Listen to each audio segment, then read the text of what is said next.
Star Wars Battlefront 2. A classic, right? Coming out in 2005, just 5 months after Revenge of the Sith, and just 1 year after the first Battlefront, is a third and first person, but mostly third person shooter, released on the PS2, Xbox, and PC.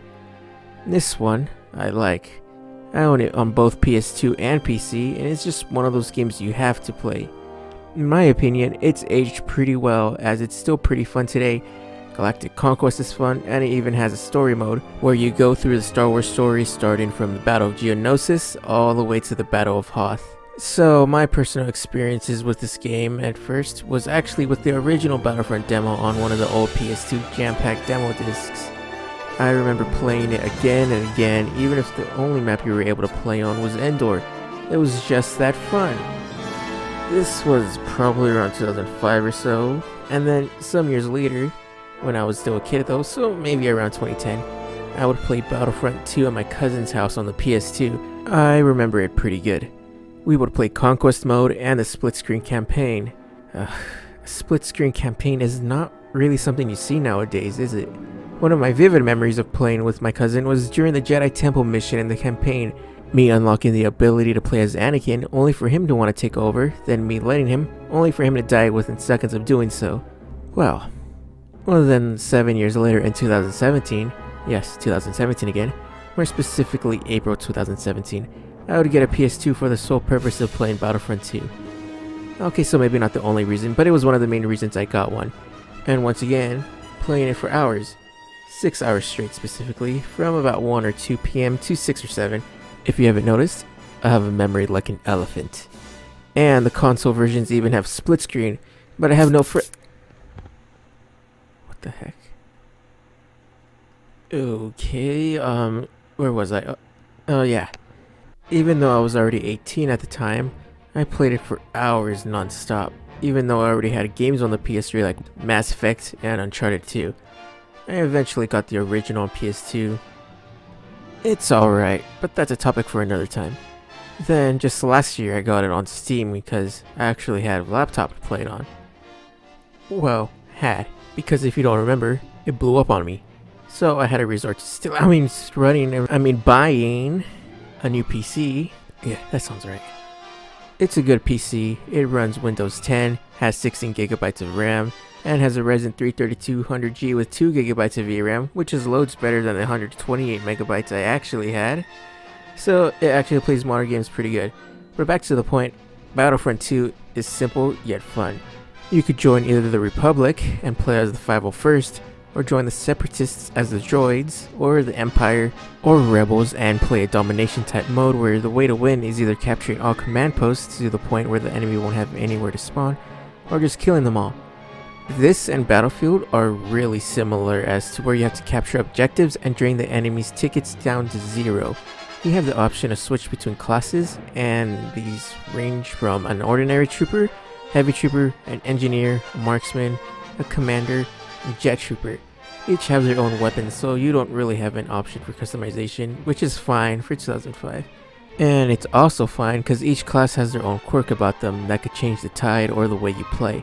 The normal class guns down everyone, the heavy trooper attacks the heavy vehicles, the engineer has a shotgun and repairs turrets and vehicles as well as hijack one, and the commander leads. With the sniper, you can get enemies from long range, and the officer gives buffs and boosts. There's just so many different small things you can do to turn the tide, like holding a certain command post or capturing one, which allows you to pin whoever you're going up against, and when you rack up enough points, you can play as a hero character. On the villain side, you have Darth Sidious, General Grievous, Count Dooku, Boba Fett, Jango Fett, while on the heroes you have Luke, Obi-Wan, Mace Windu, and Yoda, and with these characters, you can easily dominate and take out multiple enemies, like here on Megiddo. If you hold majority objectives, you can come to the bridge here and just go for a slaughter. And here on this tree trunk on Felucia, there's some strategy that goes into it, but not that much. Now, if you want something more strategy oriented, there's Galactic Conquest, which is exactly what it sounds like. It's a turn-based strategy mode, as in you have your set of planets that you own depending on your faction.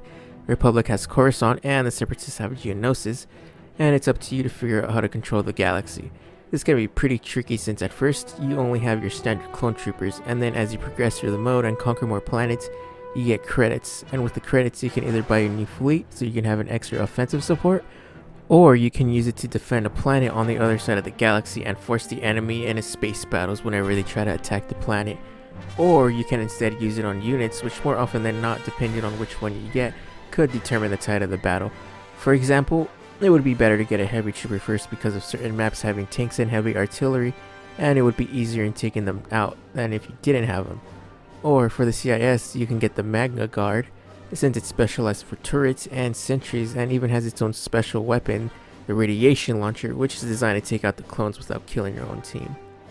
The clone commander is also a good one since you can have up to 4 other clones to follow and support you while you dominate with the machine gun, or cover you while it cools down. Or you can spend those points on items such as weapon buffers and defense turrets which guard your command posts, sabotaging the enemy vehicles, reinforcements for when your numbers fall too low, or a hero card which allows you to use a hero in the battle. It's pretty deep, and you can tell quite a bit of time and thought went into it, even to the point where each faction has their own cutscene that plays whenever you complete a Galactic Conquest. It's pretty cool.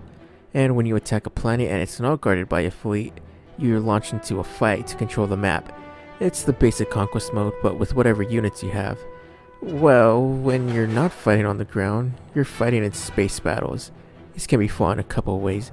You can either take it to the skies and just spend a majority of it in aerial combat and taking out other players, or staying back and manning the big guns and defending the assault ship, or attacking the enemy's defenses like ships, frigates, left support systems, and even destroy it from the inside out.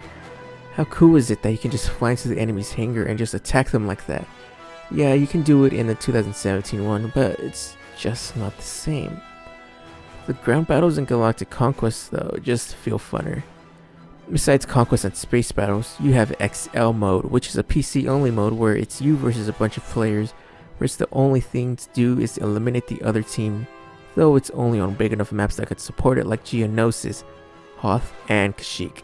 And I mean big battles. In the conquest mode, you have 32 versus 32, while in XL mode, you have 128 versus 128, totaling up to 256 player battles. What? Look at this destruction here. And then there's Heroes vs Villains, which is only on the Mos Eisley map. Heroes vs Villains is an all-out brawl between, well, you guessed it, heroes and the villains.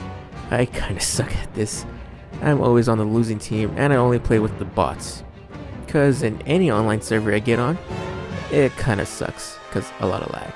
So besides the instant action and Galactic Conquest mode, you have a story mode. Here you play through a series of events told through the journal of a retired 501st clone going through the last days of the Clone Wars, to in between episodes 3 and 4, to the events of episode 4, all the way to the start of episode 5. Although no longer to the canon to the timeline, it's a really cool addition to the overall story. You start off on Megiddo getting a external power source, then you're partaking in the Battle of Coruscant, then on Felucia, and the cutscenes in between missions as well as before and after are really interesting to listen to and just hear the thought process of the clones before everything was changed in Season 6 of the Clone Wars. The story ends at the Battle of Hoth, presumably because the Empire had already completely phased out the clones and all the remaining clones retired due to probably being around 50 or 60 years old already by this point. But what if the base game isn't enough and you want to add a little bit more to the experience? Mods. Star Wars Battlefront 2 has tons of mods and mod support. Clone Wars Extended, an HD mod which adds proper widescreen support to the menu, an Old Republic mod which adds mods from the Old Republic. There's just so many mods out there that completely change the feel of the game. The coolest one, at least in my opinion, is Clone Wars Extended, which adds a ton of maps and adds a new era which overhauls the UI and clones, making it much more closer to the TV show. And whoa, what a mod. And pretty much makes it a little bit more similar to the 2017 Battlefront. And here you get more varied clones like the ARF Trooper, clones for the 212th, 332nd, and the 41st Elite Corps, Coruscant Guard, Senate Commandos, Fox, Fives, Rex, and Mandalorians. And adds new maps like a different Jedi Temple, the Streets of Coruscant, Christophsis, Mandalore, Pantora, Umbara, and Ryloth, and even the old Battlefront 1 maps. And this is what the 2017 Battlefront should have been. There's just so much here and makes everything just feel much more grander, and this file size definitely shows it. If you have Battlefront 2, it wouldn't hurt to check this mod out. The maps are pretty cool, both in the base game and Clone Wars Extended. For the base maps, you have Hoth, Endor, Utapau, Magito, Felucia, Yavin 4, Tantive 4, as well as a few others. Though Endor can be pretty tough if you're on the Empire side because the Ewoks, and they can take objectives for the rebels. And Geonosis is the same if you're on the Republic because of the Geonosians.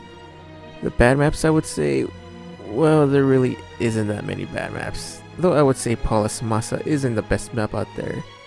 I don't know why, it's just not my favorite to play on. And let's not forget the music. It uses the music from the 6 movies, and yeah, the soundtrack really does a lot. It really immerses you into the Star Wars universe. And I can't play any of it because of copyright. But it's Star Wars music, and you can't go wrong with that. The music adds quite a lot, like when you're the last survivor, and then you're just running around an almost empty battlefield surrounded by enemies while Padme's rumination is playing in the back. You really get that sense of doom and dread.